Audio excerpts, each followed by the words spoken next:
Shalom, shalom à toutes et à tous dans le nom de notre Seigneur Jésus-Christ. Ici c'est le berger James et c'est encore une grande joie pour moi de partager avec le corps de Christ les révélations dans ces derniers temps qui vont participer à la manifestation de notre gloire. Avant de rentrer dans le message, nous allons parler à notre Père. Seigneur, Moïse a dit une chose: si tu ne marches pas avec nous, comment serions-nous distingués des autres nations? Aujourd'hui, le corps de Christ est mélangé avec le monde. Et nous avons soif de cette distinction. Par des révélations, laisse que la ligne de séparation soit visible dans ces derniers temps. Au nom de Jésus-Christ. Amen. Je voudrais m'entretenir avec vous sur un thème que j'ai intitulé « Déclencher quotidiennement le surnaturel ». Déclencher quotidiennement le surnaturel. Quand nous regardons le corps de Christ, nous semblons expérimenter les miracles, la manifestation de notre Dieu rarement. C'est comme si on le visite seulement et on revient. Et Satan profite d'un moment où nous ne manifestons pas le surnaturel dans nos vies et il ramasse tout ce que nous avions entre-temps produit. Et ce qui fait que quand tu regardes le corps de Christ, il y a du va et du vient.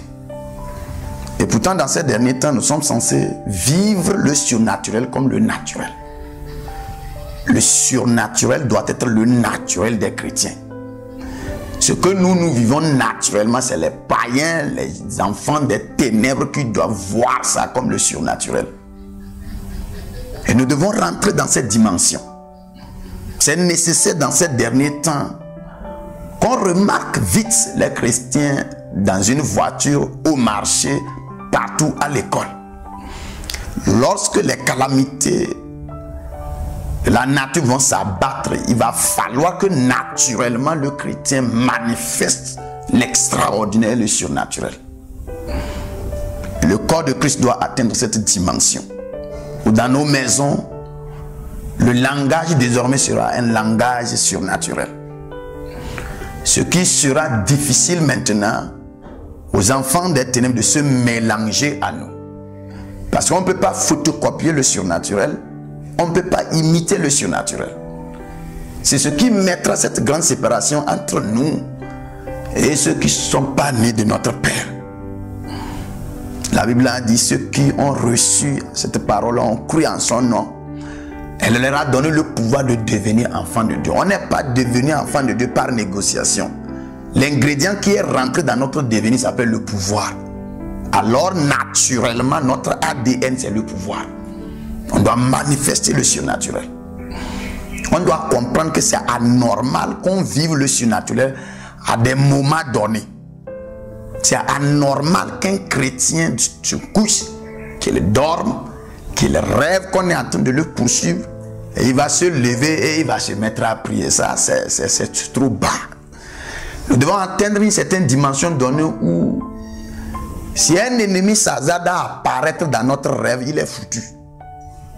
Autrement dit, si je dois avoir des problèmes avec un ennemi, c'est dans son rêve. Il doit me rêver, il va me maltraiter, mais pas dans mon rêve. Dans mon rêve, c'est moi qui rêve. Alors je ne lui permets pas de me maltraiter dans mon rêve. Nous devons quitter cette dimension d'enfantillage spirituel. Rentrer dans des dimensions, nous allons manifester certaines capacités. On sera forcé de chercher à savoir nous venons d'où. C'est en ce moment qu'ils comprendront, ils vont accepter que nous sommes sur la terre, mais nous ne venons pas de la terre. Alors comment nous allons rentrer dans ce surnaturel, le déclencher et le vivre naturellement, quotidiennement? Dans Jean chapitre 8, verset 38, Jésus-Christ a dit: je dis ce que j'ai vu mon Père faire. Il dit ce qu'il a vu son Père faire. La clé du surnaturel quotidien, c'est-à-dire manifester naturellement la divinité sur terre, c'est avoir la capacité de voir. Vous savez, quelque chose s'est passé dans le jardin d'Éden qu'on a banalisé. On se charge toujours de parler. Il a mangé le fruit défendu, il est devenu...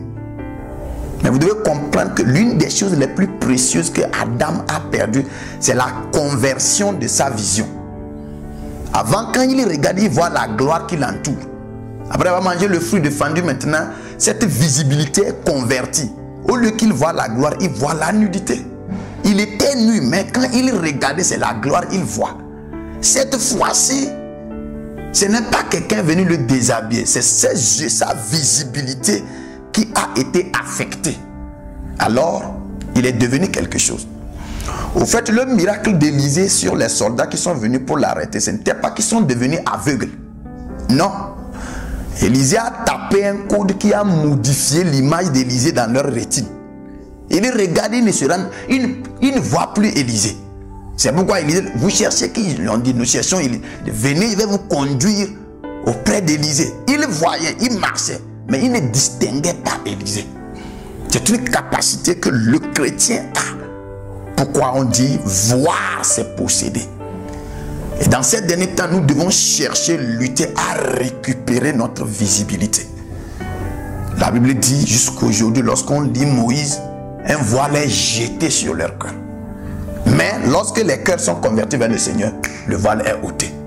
C'est lorsque le voile est ôté que nous pouvons contempler comme dans un miroir la gloire de l'Éternel, et automatiquement nous serons métamorphosés à la même image. Alors, qu'est-ce que nous voulons comprendre ici? Si nous récupérons cette capacité de voir, et non pas seulement voir, mais voir Dieu en train d'agir. Vous savez, beaucoup d'hommes de Dieu dans la Bible ont vu Dieu. Mais une seule personne a vu Dieu en action. Moïse a vu le derrière de Dieu. Beaucoup de personnes ont vu Dieu sur le trône.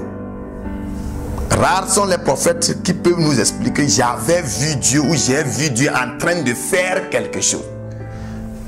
La seule personne qui a cette grâce de voir Dieu en action, c'était Jésus. Il dit, je dis ce que je vois mon Père faire. C'est une capacité que nous les chrétiens devons chercher.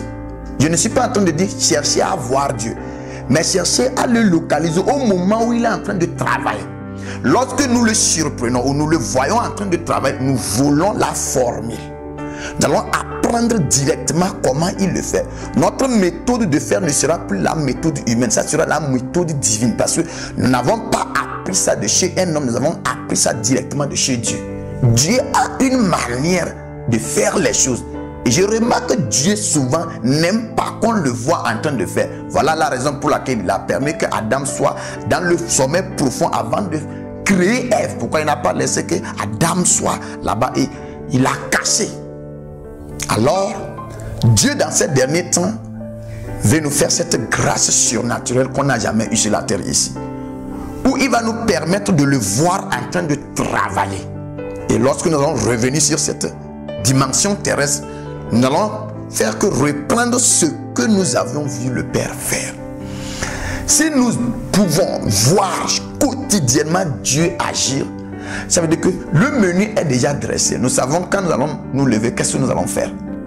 Alors, déclencher ce surnaturel quotidien, c'est en quelque sorte rentrer dans la capacité où chaque jour tu le vois. Et le corps de Christ doit chercher à récupérer ses yeux. Satan a aveuglé le monde. C'est en ce moment qu'il est devenu Dieu. Les chrétiens qui vont récupérer leur vision, leur visibilité, vont ramener Satan à son niveau. Il sera Dieu pour ceux qui sont toujours aveugles, mais pas pour les chrétiens qui ont la capacité de voir.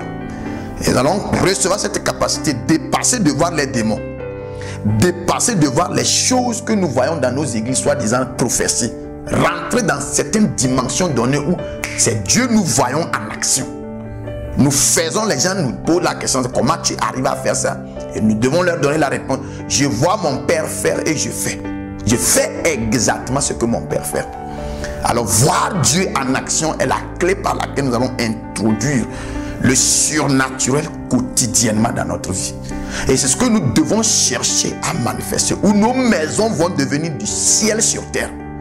nos lieux de travail vont être impactés par la gloire de Dieu d'une manière que certaines personnes seront forcées de nous laisser à la place de la direction. Nous devons rentrer dans cette dimension, déclencher le surnaturel, afin que les gens sachent vraiment que nous sommes au-delà même des extraterrestres. Nous venons de quelque part. Et là-bas, le surnaturel est naturel. Je prie et je demande le Saint-Esprit de redonner à quelqu'un ses yeux, d'ouvrir les yeux de quelqu'un. Les oreilles de quelqu'un ont une fois entendu la voix de Dieu. Comme Job. Avant, je ne te connaissais pas l'entendement de mes oreilles, mais maintenant, je te connais par la vue de mes yeux. Je prie pour que Dieu double cette bénédiction à quelqu'un en lui donnant les oreilles et les yeux au même moment, pour entendre Dieu et pour le voir en train d'agir. Afin que cette génération de Joël chapitre 2 soit relâchée dans ces derniers temps. Nous devons marcher, conquérir et dominer. Que le Saint-Esprit nous touche. Au nom de Jésus-Christ. Amen.